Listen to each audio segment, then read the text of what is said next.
Hello students, कैसे हैं आप सभी।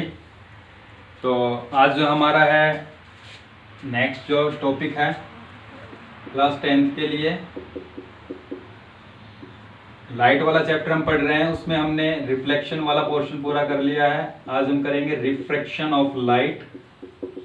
लाइट का जो रिफ्रैक्शन है वो क्या होता है। ठीक है, रिफ्लेक्शन हमने पढ़ा है कि लाइट जब किसी भी पॉलिश सरफेस पे टकराती है तो टकरा के वो वापस उसी मीडियम में चली जाती है। ठीक है, आज जो हम पढ़ेंगे वो रिफ्रैक्शन ऑफ लाइट क्या होता है। तो रिफ्रैक्शन में क्या होता है कि जब भी लाइट एक ट्रांसपेरेंट मीडियम से दूसरे ट्रांसपेरेंट मीडियम में जाती है। अब लाइट के बारे में तो देखो, आपने एक चीज पढ़ी है कि लाइट जो है हमेशा किसी भी मीडियम में एक स्ट्रेट पाथ को फॉलो करती है, एक सीधे पाथ पर चलती है जब तक कोई भी ऑब्स्टेकल उसके सामने ना आ जाए या वो मीडियम चेंज ना हो जाए।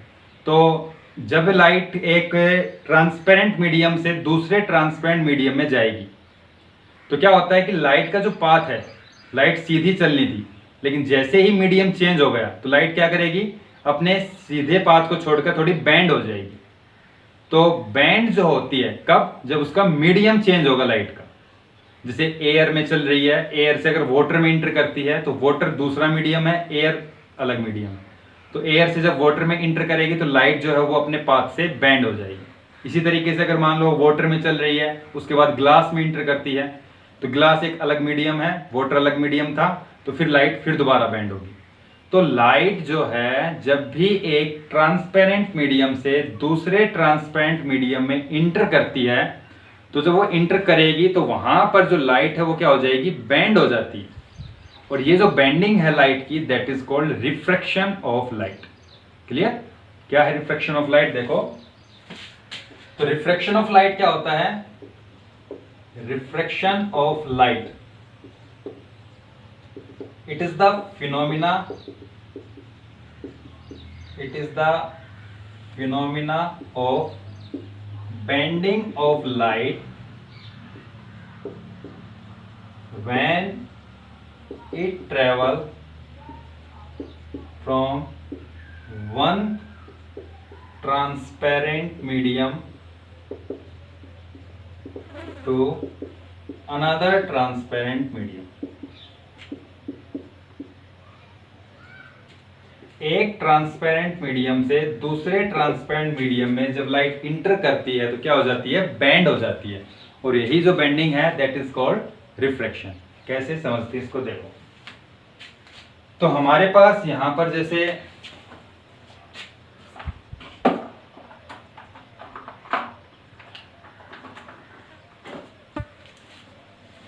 देखिए, जैसे हमने एक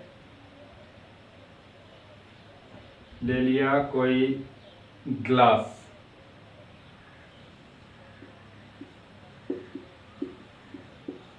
ठीक है, और यहां पर एक रे आ रही है किसी सोर्स ऑफ लाइट से। ये जो है दिस इज इंसिडेंट रे। ठीक है, इस पॉइंट पर जो है लाइट का मीडियम चेंज होगा। यहाँ ग्लास है और लाइट कहाँ से आ रही है, एयर से आ रही है। तो ये मीडियम फर्स्ट है, ये मीडियम सेकंड है।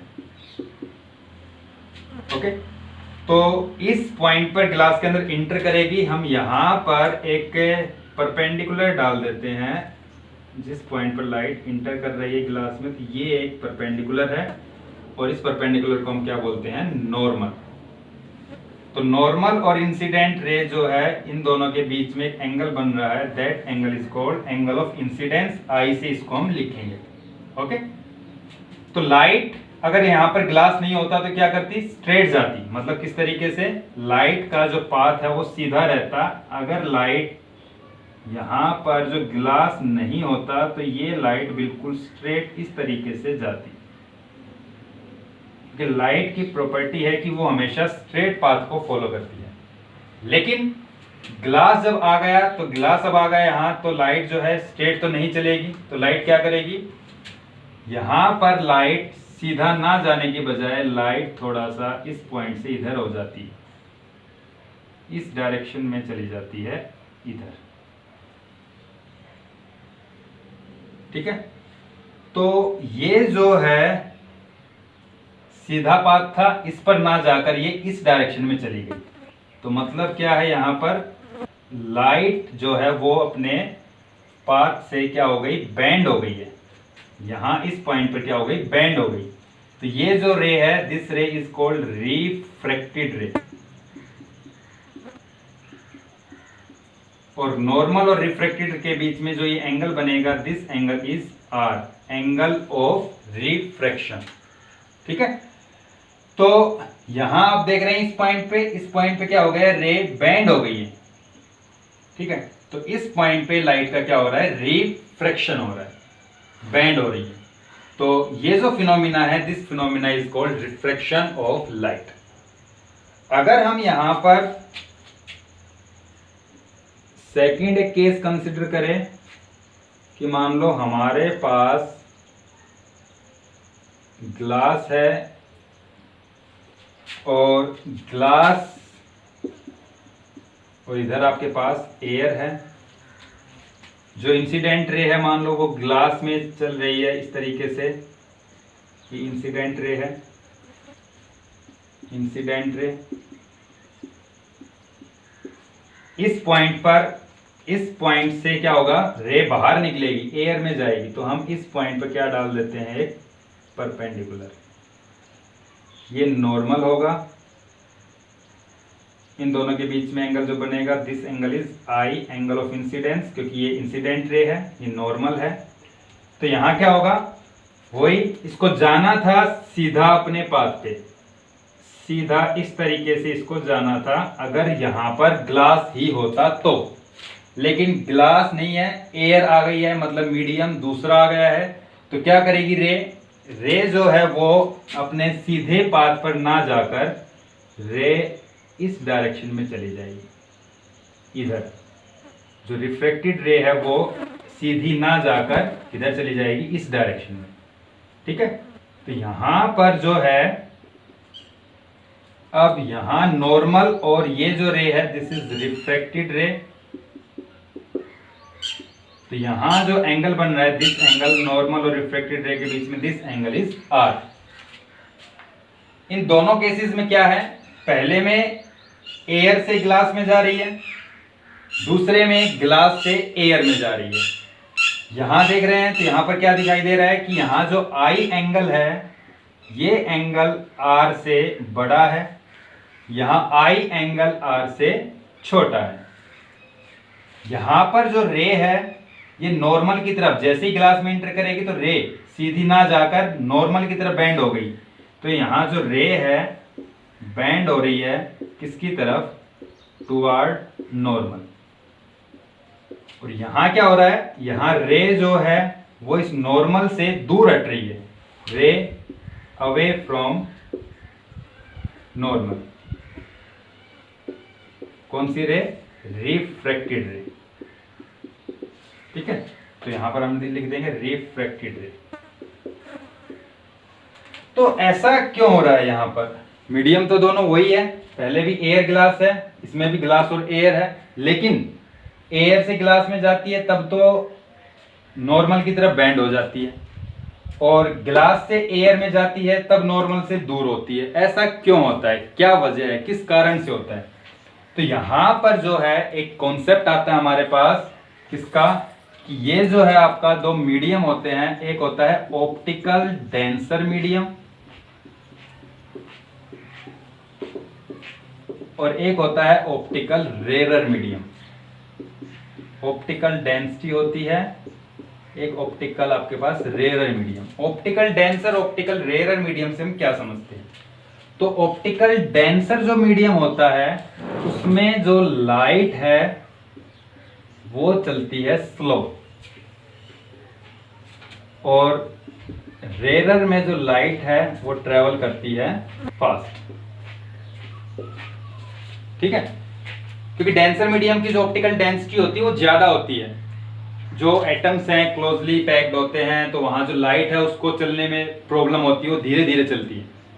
रेरर मीडियम में क्या होता है, लाइट फास्ट ट्रेवल करेगी, तो यहां पर क्या है, जब रेयरर से डेंसर में जाएगी तो रेयरर में तो वो तेज चल रही थी, डेंसर में जब जाएगी तो उसकी स्पीड कम हो जाएगी, तो कम हो जाएगी तो यहाँ पर ये नॉर्मल की तरफ बेंड हो जाती है। ये बेंडिंग का कारण जो है वो हम एक्सप्लेन करते हैं 12th क्लास में जाकर वे ऑप्टिक्स में। तो यहाँ पर जो आपके पास रेयरर से जब डेंसर में लाइट जाएगी तो क्या होगा, रे जो है वो बेंड हो जाएगी नॉर्मल की तरफ। और अगर डेंसर से रेयरर में लाइट जाएगी, पहले स्लो चल रही थी, जैसे ही एयर में आएगी फास्ट हो जाएगी, तो ये क्या होगी, नॉर्मल से दूर हटेगी। तो यहां पर इन दोनों केसेस में क्या है, जब लाइट रेयरर मीडियम से डेंसर मीडियम में जाएगी तो नॉर्मल की तरफ बेंड हो जाएगी, और जब लाइट डेंसर से रेयरर में जाएगी तो नॉर्मल से दूर हो जाएगी। तो ये आपके पास जो है ये रिफ्रैक्शन, क्लियर है। तो ये आपके पास रिफ्रैक्शन ऑफ लाइट है। और फिर हम इसमें इसके लॉज करते हैं। लॉज क्या क्या है, laws of refraction of light, इसके लॉज क्या क्या हैं, तो देखो 2 लॉ है। फर्स्ट लॉ क्या है, फर्स्ट लॉ क्या हमारे पास कि जो ये इंसिडेंट रे है, नॉर्मल है और रिफ्रैक्टेड रे है, तीनों जो ये चीजें हैं ये तीनों सेम प्लेन में होंगी। सेम प्लेन मतलब सेम सरफेस में। अगर आपके पास 2 डायमेंशन प्लेन है तो तीनों जो है ये आपके पास 2D के अंदर ही होगी। इन तीनों में से कोई भी जो है वो इस प्लेन से बाहर, ये जो आपका बोर्ड है ये एक प्लेन ऑफ पेपर है, प्लेन ऑफ बोर्ड है, तो ये जो तीनों चीजें इंसिडेंट रे, नॉर्मल और रिफ्रैक्टेड रे, ये इस बोर्ड के प्लेन में ही रहेगी, कोई भी इस बोर्ड से बाहर नहीं जाएगी, ना इंसिडेंट रे, ना नॉर्मल, ना रिफ्रैक्टेड रे। कोई भी जो है आपके पास ये तीनों जो है incident ray, normal and refracted ray, all lies in same plane. तो सभी क्या होंगी, सेम प्लेन में लाई करेंगे। ठीक है, जो आपका रिफ्लेक्शन के अंदर भी ला है और यहाँ रिफ्रैक्शन के अंदर भी, तो ये ला तो दोनों में सेम है। इंसिडेंट रे नॉर्मल, वहां रिफ्लेक्टेड रे होती है, यहाँ रिफ्रैक्टेड रे है। ठीक है, सेकंड ला क्या है, सेकंड ला या इसको हम बोलते हैं स्नेल्स ला। स्नेल्स ला क्या कहता है, यहां पर देखो ये जो एंगल है आई, इस एंगल का sine, sine of I angle upon sine of R angle जब निकाला गया ये रेशियो, तो ये रेशियो हमेशा एक कांस्टेंट के इक्वल आया। जो एंगल ऑफ इंसिडेंस है इसका साइन और एंगल ऑफ रिफ्रैक्शन है इसका साइन, इनका दोनों का रेशियो जो है that is always be equal to a constant. कि according to this law the ratio of sine of angle of incidence to sine of angle of refraction is always a constant।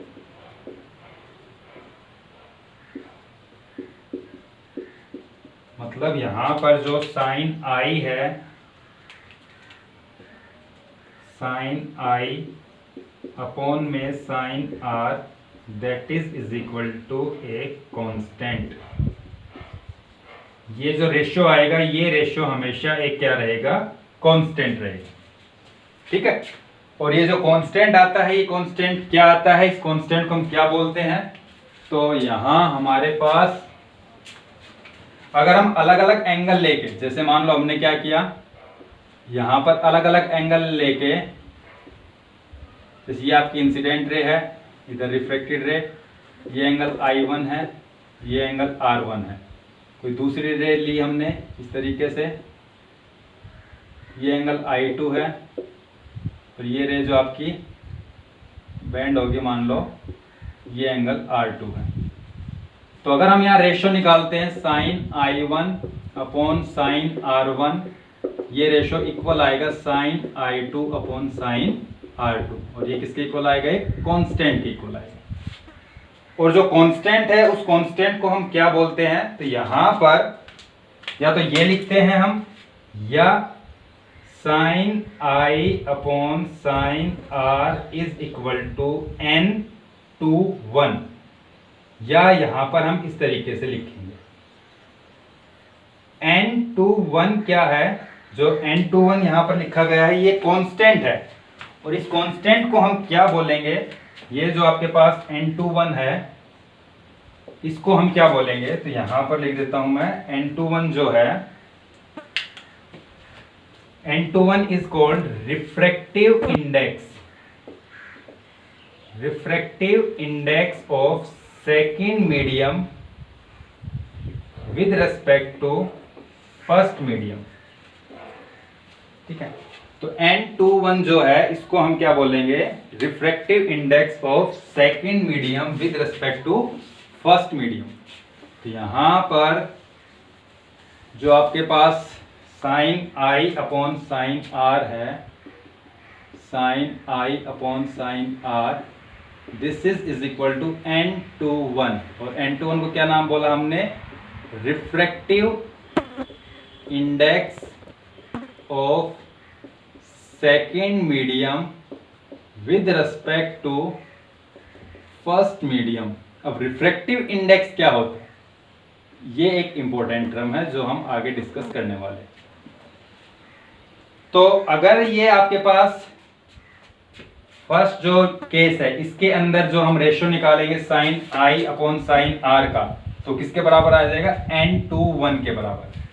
अगर यहां निकालते हैं इस case में, तो इस case में जो है हमारे पास ये मीडियम ग्लास जो हमने सेकंड माना हुआ है, एयर जो है मीडियम फर्स्ट मानना है।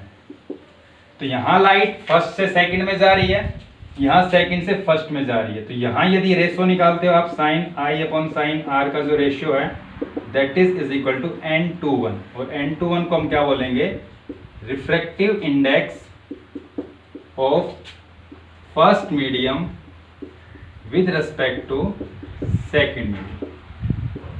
ठीक है, तो रिफ्रैक्टिव इंडेक्स क्या होता है इसको हम आगे पढ़ने वाले हैं। तो यहाँ पर ये लॉज आपको करने हैं रिफ्लेक्शन ऑफ लाइट के, तो इतना आप इसमें कर लेना। ठीक है, तो n/12 refractive index of first, जो पहले लिखा जा रहा है, refractive index of first medium with respect to second, और ये है refractive index of second medium with respect to first. Refractive index क्या होता है ये हम आगे इसमें करने वाले हैं। ठीक है, तो आज के लिए ये है, तो इसको नोट कर लेना। ये रिफ्रैक्शन ऑफ लाइट का पहला वीडियो है, इसमें आपको इतना पढ़ना है।